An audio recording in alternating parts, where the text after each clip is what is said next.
Welcome dear students in BEd with the greatest teacher. आज मैं आपको इकोनॉमिक्स की यूनिट नंबर सेकंड से कुछ इम्पोर्टेंट चीज़ें करवाने जा रहा हूँ। मुझे पूरी उम्मीद है वीडियो आपके लिए काफ़ी बेनिफिशियल रहेगी। थोड़ा गला ख़राब है, कोऑपरेट करना प्लीज़। तो आज नेशनल इनकम से रिलेटेड कुछ बताने जा रहा हूँ मैं, ध्यान से समझना। अगर नेशनल इनकम निकालने की बात कर रहा है तो उसका मतलब NNPAT-FC से है। अगर उसने कुछ और बोल दिया तो बात अलग है। अगर वो नेशनल इनकम की बात कर रहा है, हिंदी वाले भी देख सकते हैं, हिंदी में भी लिखा है राष्ट्रीय आय की बात कर रहा है, तो वो NNPAT-FC से है। अभी NNP और FC है क्या? जो पहले वाला N है उसे नेट यानी कि शुद्ध कहा जाता है, दूसरे वाला जो N है उसे नेशनल कहा जाता है, और P माने प्रोडक्ट होता है, उत्पाद बोल सकते हैं हिंदी में, आय भी कह सकते हैं, ठीक है।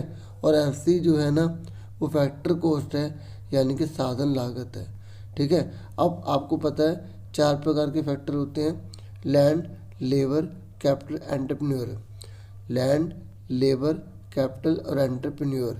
जो लैंड है ना उसको हिंदी में भूमि कहा जाता है, लेबर को जो है श्रम कहा जाता है, कैपिटल को पूंजी और एंटरप्रेन्योर को उद्यमी कहा जाता है। जिन लोगों ने लैंड दी होती है उनको बदले में जो है क्या मिलता है? रेंट मिलता है, ठीक है। ऐसे ही जिन्होंने जो लेबर कर रहे होते हैं उनको बदले में वेजेस मिलता है, जैसे सैलरी वगैरह ना, तो यहाँ वेजेस यूज़ किया जाएगा। और जिन्होंने कैपिटल दे रखी है उनको इंटरेस्ट मिलेगा, ठीक है। और जिन्होंने बिजनेस में पैसा लगा रखा है, एंटरप्रेन्योर है, उनको प्रॉफिट मिलेगा, ठीक है। इस तरीके से 4 पार्ट में डिवाइड हो जाते हैं। हम पढ़ रहे हैं FC फैक्टर कॉस्ट में। पता है मेन बात क्या होती है? ये अभी आपके घर या बिजनेस में ही है, अभी बाहर बिकने के लिए नहीं गए हैं, तो इसलिए इसमें टैक्स ऐड नहीं हुआ, याद रखना, इसमें टैक्स नहीं होता, ठीक है। आगे बढ़ जाते हैं। देखो मैंने अलग अलग तरीके से बताया है, ठीक है। अब देखो, अगर वो कह रहा है national income eight market price, national income तो NNPAT-MP हो जाएगा। मार्केट प्राइस मतलब MP, N मतलब नेशनल, ठीक है। इनकम बोले या प्रोडक्ट बोले, बात यही है, ठीक है। अब आप देखो यहाँ लिखा है national income eight market price. अगर यहाँ नेशनल लिखा है तो इसका मतलब नेट से ही होता है, ठीक है। नेट माने शुद्ध, नेट माने शुद्ध। अगर यहाँ लिखा है बाजार कीमत पर सकल घरेलू उत्पाद, तो इसका मतलब NDP-MP होगा। जब तक वो सकल नहीं लिखेगा तब तक वो जो है जी नहीं माना जाएगा, ठीक है। जी माने क्या होता है? ग्रॉस। ग्रॉस माने क्या होता है हिंदी में? सकल। सकल माने क्या है कि इसके अंदर डेप्रिसिएशन जुड़ा हुआ है, ठीक है। समझ में? डेप्रिसिएशन जुड़ा हुआ का मतलब ये होता है कि जैसे मैं आपको एग्जांपल दे के बताता हूँ। आपने चावल खरीदे, ठीक है, तो चावल आपने खरीदे 1 kg आपने चावल खरीदे, ठीक है। उस चावल के अंदर कुछ पत्थर कंकड़ वगैरह भी थे, ठीक है। तो ये जो चावल है ना जिसके अंदर पत्थर कंकड़ है, ये सकल कहलाएगा। क्या कहलाएगा? ग्रोस कहलाएगा। अब आपने क्या करा? कंकड़ पत्थर को बाहर फेंक दिया, आपके पास चावल प्योर बचा, ठीक है, 900 ग्राम बचा, ठीक है। तो ये शुद्ध कहलाएगा। सकल का मतलब होता है उसके अंदर डेप्रिसिएशन जुड़ा हुआ है, मूल्य ह्रास जुड़ा हुआ है, मतलब उसके अंदर कुछ खराब जो चीज़ हो गई ना वो ऐड हुई है सकल के अंदर। शुद्ध के अंदर ये चीज़ नहीं होती, ठीक है। अगर आपसे कोई पूछे कि जो सकल अगर 100 है उसके अंदर डेप्रिसिएशन 10 का लग गया तो नेट कितने का हुआ? शुद्ध कितने का हुआ? 90 का हुआ, ठीक है। इस बात को ध्यान में रखना। तो अगर सकल लिखा आएगा तभी हम उसको सकल मानते हैं, अगर सकल नहीं लिखा तो उसको आपको नेट ही मानना है, ठीक है। ये हो गया, आपको समझ में आ गया सब कुछ, ठीक है। ये मैंने लिख दिया है कि जी माने क्या होता है, डी माने क्या होता है, MP। मार्केट प्राइस मैंने आपको बता दिया कि मार्केट प्राइस का मतलब होता है कि उसमें टैक्स ऐड हुआ है। देखो फैक्टर कॉस्ट और मार्केट प्राइस में केवल किसको लेकर डिफरेंस है? टैक्स को लेके। फैक्टर कॉस्ट में अगर आप टैक्स जोड़ दोगे तो आपको मार्केट प्राइस बन जाएगा। ऐसे अगर मार्केट प्राइस में से अगर आप टैक्स घटा दोगे तो वो फैक्टर कॉस्ट बन जाएगा। अब मैं खाली अभी टैक्स की बात कर रहा हूँ, लेकिन जब हम इसमें लिखेंगे ना तो नेट इनडायरेक्ट टैक्स की बात होती है। अभी चलो अभी करवा रहा हूँ ना, आगे अगला पेज देखेंगे समझ में आ जाएगा। यहाँ तक क्लियर हो गया? स्क्रीनशॉट लेना चाहते हो तो ले सकते हैं, ठीक है, ले लीजिए। बच्चों अब हम आगे समझ लेते हैं। आपको पता होना चाहिए कि इस जी को एन में कैसे बदलते हैं, इस डी को एन में कैसे बदलते हैं, और ये जो एम पी है इसको किस प्रकार से एफ सी में बदला जाता है। देखो, इस जी को एन में बदलना तो मैं आपको ऑलरेडी समझा चुका हूँ, फिर भी एक बार दोबारा समझ लो। पहले वाला जी और जो पहला एन है, इसका मतलब ग्रोथ, इसका मतलब नेट होता है। इन दोनों के बीच में जो डिफरेंस होता है वो डेप्रिसिएशन को लेकर होता है। ठीक है, अगर ग्रोथ में से हम डेप्रिसिएशन घटा देंगे तो हमारा नेट निकल आएगा। ठीक है, समझ में आ गई? क्या निकल आएगा? नेट, शुद्ध। ठीक है, मैं दोबारा से आपको बता देता हूँ, मैंने अभी एग्जांपल दिया था कि ये चावल है, इसमें ये अशुद्ध पदार्थ है, हमने इस चावल में से अशुद्ध पदार्थ हटा दिए। ठीक है, तो हमारा नेट आ गया, शुद्ध आ गया। ठीक है, तो आपको अच्छे से पता होना चाहिए कि ग्रोथ में से डेप्रिसिएशन जाएगा तो नेट बचेगा। ये था पहला वाला। उसके बाद आ जाओ दूसरे वाले पर। दूसरे वाला हमने कौन सा वर्ड पढ़ा है? D for domestic, N for national.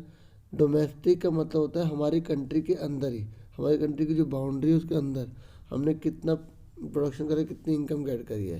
N F A का मतलब होता है हमारी कंट्री से बाहर से जो हमें इनकम मिलेगी, और जो हमारी कंट्री में जो लोग इन्वेस्टमेंट कर रखा है, जो बाहर के लोग हैं, ठीक है, उनको हम लेस कर देंगे तो वो एन एफ आई होगा।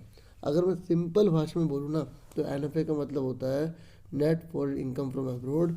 इसको निकालने का तरीका होता है, ये मैंने लिख रखा है, आपको ईजिली समझ में आ जाएगा कि देखो, इनकम फ्रॉम अब्रोड मतलब विदेशों से हमें कितनी इनकम मिली है। जैसे हमारे देश के जो लोग हैं वो बाहर जाके काम कर रहे हैं, टाटा बिरला अंबानी जैसे लोग हैं जिन्होंने बाहर बहुत सारा जो है बिजनेस खोल रखे हैं, कंपनी खोल रखी है, तो उनसे हमारी कंट्री को इनकम मिल रही है।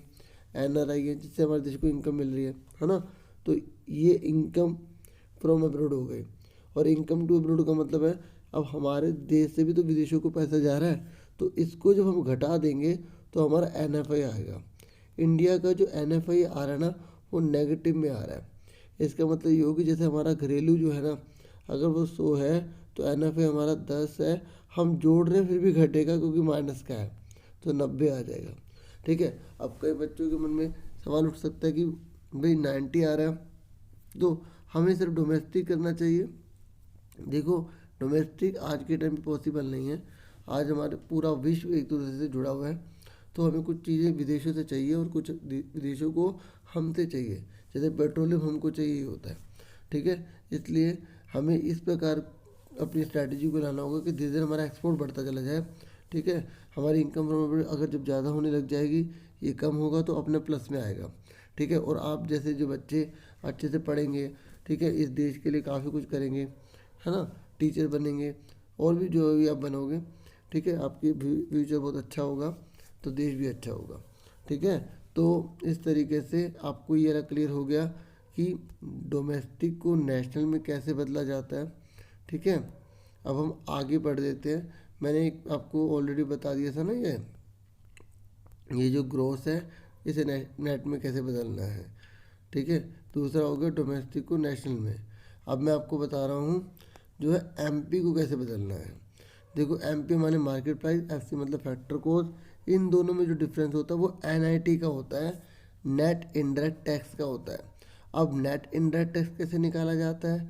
देखो, जो इनडायरेक्ट टैक्स होता है उसमें से हम सब्सिडी को माइनस कर देते हैं तो एनआईटी निकल आता है। और मैंने आपको भी बताया कि जो मार्केट प्राइस है उसमें क्या हुआ है, एनआईटी जो है वो ऐड हुआ है। अगर मुझे फैक्टर कॉस्ट निकालना है तो मार्केट प्राइस में से एनआईटी माइनस करूँगा तो मेरा फैक्टर कॉस्ट निकल आएगा। इस बात को ध्यान में रखो। और यहाँ पे मैंने अच्छे से लिख रखा है, मार्केट प्राइस में से एनआईटी माइनस करेंगे तो फैक्टर कॉस्ट आ जाएगा। ऐसे अगर आपको मार्केट प्राइस निकालना है तो फैक्टर कॉस्ट के अंदर एनआईटी को ऐड कर दोगे। ठीक है, तो ये आप अच्छे से देख लो। ठीक है, इसमें मैंने आपको मेन पूरा अच्छे से बता दिया। अब एग्जाम्पल कर लेते हैं। अब आपको बताना है कि अगर हमें जीडीपी एफ से निकालना है और हमें जीडीपी एमपी दे रखा है तो यहाँ पर हमें क्या प्लस या माइनस क्या करना पड़ेगा और यहाँ पर किस चीज़ को हमें यह लिखना पड़ेगा। ठीक है, अब देखिए, यहाँ जी है, यहाँ भी जी है तो कोई इफेक्ट नहीं पड़ेगा। यहाँ डी है, यहाँ डी है, इसका भी कोई इफेक्ट नहीं पड़ेगा। अब तीसरा ये एफ सी है और ये एम पी है। अब इन दोनों में जो डिफरेंस होता है वो किस चीज़ को लेकर होता है, नेट इनडायरेक्ट टैक्स को लेकर होता है। ठीक है। अब आपको फैक्टर कॉस्ट निकालना है, ठीक है। फैक्टर कॉस्ट का मतलब होता है जिसके अंदर जो टैक्स है ना वो नहीं जुड़ा। तो अगर मार्केट प्राइस में अब आप क्या करोगे कि आपको फैक्टर कॉस्ट आ जाए, तो मार्केट प्राइस में से आप माइनस कर दोगे NIT को, ठीक है। इस मल्टीपल चॉइस क्वेश्चन की जगह फिलअप ले आया हूँ, ठीक है।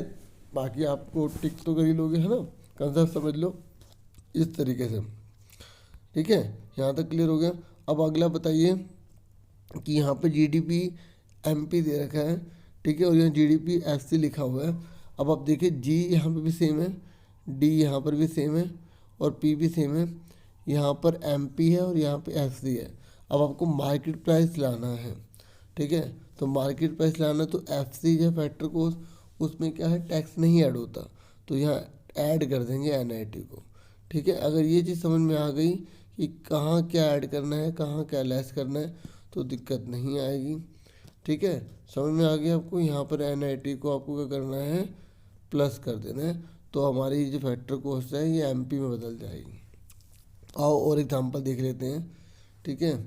तो अब आप बताइए कि इसमें आप क्या करेंगे। देखो यहाँ पर G और N है, ठीक है।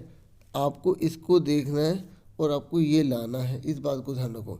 यहाँ पे नेट दे रखा है, ठीक है। आपको डेप्रिसिएशन में बदलना है। किसमें बदलना है, मतलब ग्रोस में बदलना है, तो डेप्रिसिएशन का यूज़ होगा। तो हम नेट में क्या करेंगे, शुद्ध चावल में कंकड़ पत्थर डाल देंगे ताकि वो क्या हो जाए, शक्ल हो जाए, ठीक है, ग्रोस हो जाए।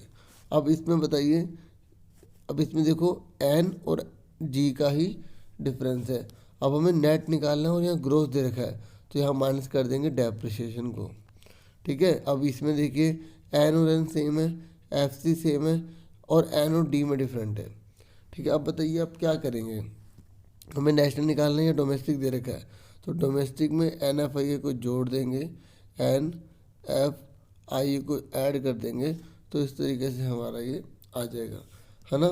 ऐसे ही अब आगे बताइए और ये वाला अपने आप बताइए। अगर आप आंसर बताना चाहें तो कमेंट बॉक्स में मुझे बता सकते हैं, ठीक है। बाकी मुझे पूरी उम्मीद है कि आपको अच्छे से क्लियर हो गया होगा, ठीक है। और ये लास्ट में मैंने एक साथ पूरा फॉर्मूला लिख दिया है जिससे कि आपको काफ़ी हेल्प मिल जाए, ठीक है। समझ में आ गई। और आज छोटी सी वीडियो लेकर आया हूँ, बाकी अभी आपके लिए दूसरी वीडियो भी तैयार कर रहा हूँ, प्रिपेयर कर रहा हूँ, वो भी लेकर आऊँगा जल्दी, ठीक है। आज के लिए इतना बहुत है। Thank you for watching and listening carefully. Take yourself dear students.